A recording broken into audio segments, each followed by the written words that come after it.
Chapter 21. Diamond. The Cadillac gleamed under the spray, chrome catching the winter sun. PB leaned against the hood, weed smoke curling from his lips, when she appeared. Diamond, drop-dead gorgeous, skin glowing like the city lights, eyes sharp enough to cut through his defenses. She wasn't just pretty, she was presence, the kind of woman who made the block pause, who turned heads without trying. "Nice ride," she said, voice smooth as silk. PB smirked. It's not the ride, it's the driver. The fire was instant. No games, no hesitation. They hung out 2 weeks straight. No break, no pause. Late nights at radios, mornings at the car wash, afternoons drifting through St. Clair and Superior. Diamond was everywhere. PB was everywhere. And PB didn't mind. He fell fast. Too fast. Every laugh, every look, every touch pulled him deeper. Diamond wasn't just a woman. She was escape. She was danger. She was temptation, wrapped in beauty. But PB wasn't free. He had a relationship, a queen already holding part of his throne. And now, Diamond was pulling him into a war of the heart. Red noticed first. "Kid, you're moving reckless. Streets don't forgive weakness, and women can be sharper than knives." DB brushed him off, but the warning stuck. Silas leaned back in the Cadillac, pinky ring flashing. "Diamond's fire, but fire burns. Don't let her melt the empire you're building." PB didn't answer. He couldn't, because for the first time, the empire wasn't enough. Diamond had him hooked, and the block was about to feel it. Across 105th Street. Chapter 22, The Queen's Wrath. The car wash still smelled of soap and steel when PB's queen showed up. She wasn't smiling. Word had traveled fast, too fast, and Diamond's name was already echoing through the block. 2 weeks straight? She snapped, eyes blazing. You think I don't hear? You think I don't see? PB stood silent, Cadillac gleaming behind him.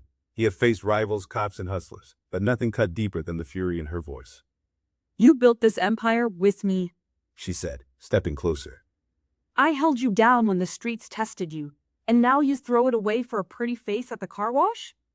The spark became fire. Voices rose. The block paused, and even the hum of radio seemed to fade. PB's queen wasn't just angry. She was hurt, betrayed, and ready to burn the throne he was building. Diamond appeared at the edge of the lot, calm, radiant, untouchable. She didn't speak, didn't move, just watched. And in that silence, PB felt the pull. Red shook his head from across the street. "Kid, you're playing with fire. Queens don't forgive, and diamonds don't fade. Choose wrong, and the empire cracks." Silas leaned against the Cadillac, pinky ring flashing. Sometimes the heart makes kings weak. Sometimes it makes them stronger. But weakness on these streets, that's death. PB's queen stormed off, leaving silence heavy in the air. Diamond stepped forward, her hand brushing his arm.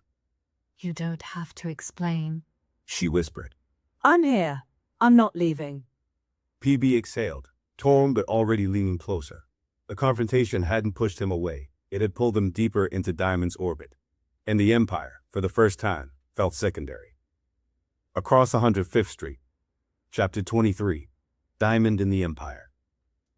The car wash wasn't just PB's fortress anymore. It became Diamond's stage. She moved through the lot with confidence, her presence commanding respect. Diamond wasn't content to be a shadow. She studied the rhythm of radios, the whispers at the mailbox, the flow of money through the car wash. Within days, she was making suggestions, subtle at first, then sharper. At radios, she pointed out to PB to tighten the lookouts, rotate shifts so no one got too comfortable. At the mailbox, she advised him to diversify the drop spots, spreading risk across St. Clair and Superior.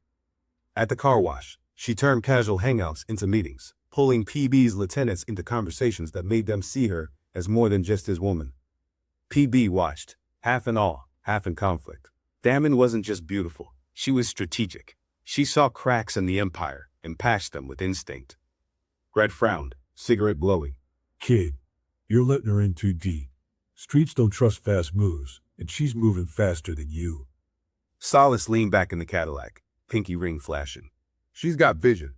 I'll give her that. But vision without loyalty, that's a gamble. PB didn't care. He was hooked. Diamond wasn't weakening him, she was sharpening him. Together, they felt unstoppable. But the block was watching. His queen's fury hadn't faded. Whispers of betrayal still lingered, and now Diamond's rise was turning heads. Some saw her as PB's strength. Others saw her as his weakness.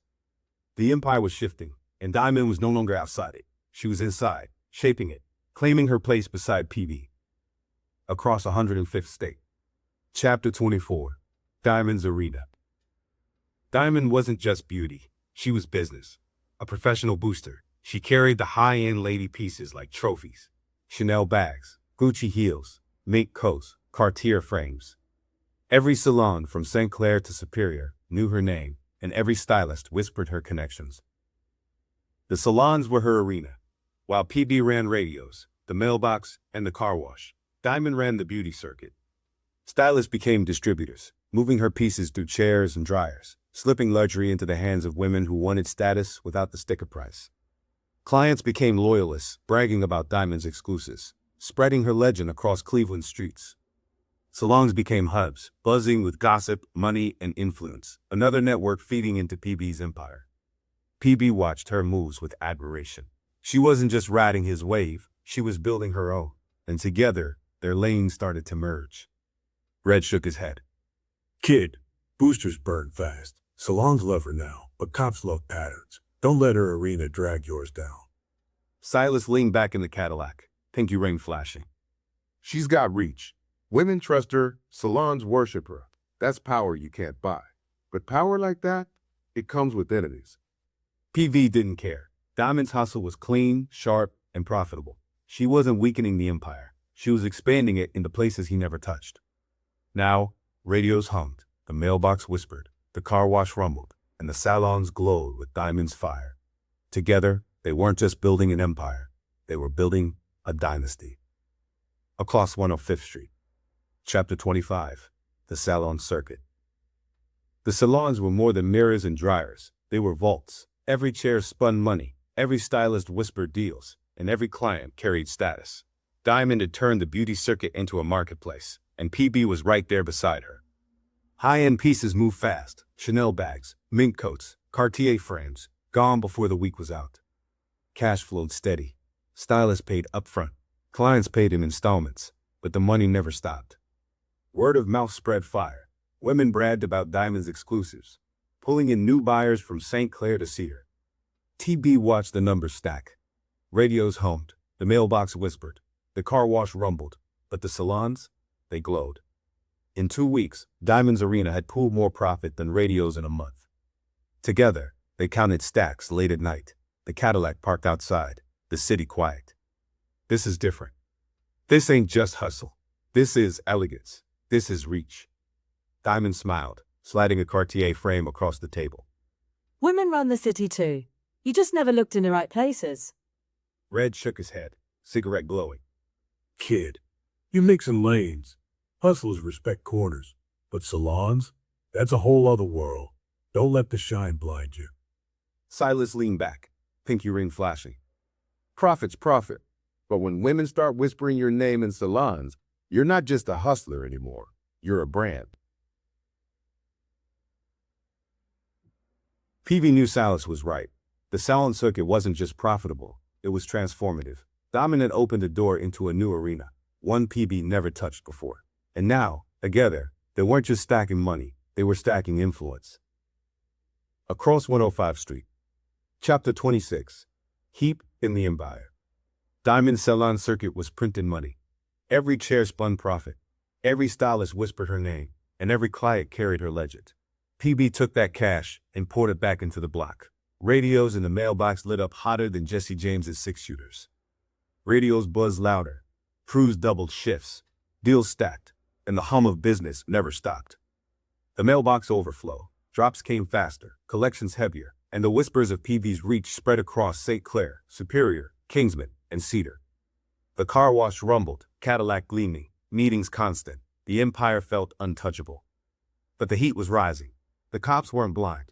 They circled the block, raiding corners, rounding people up, cracking down harder than ever.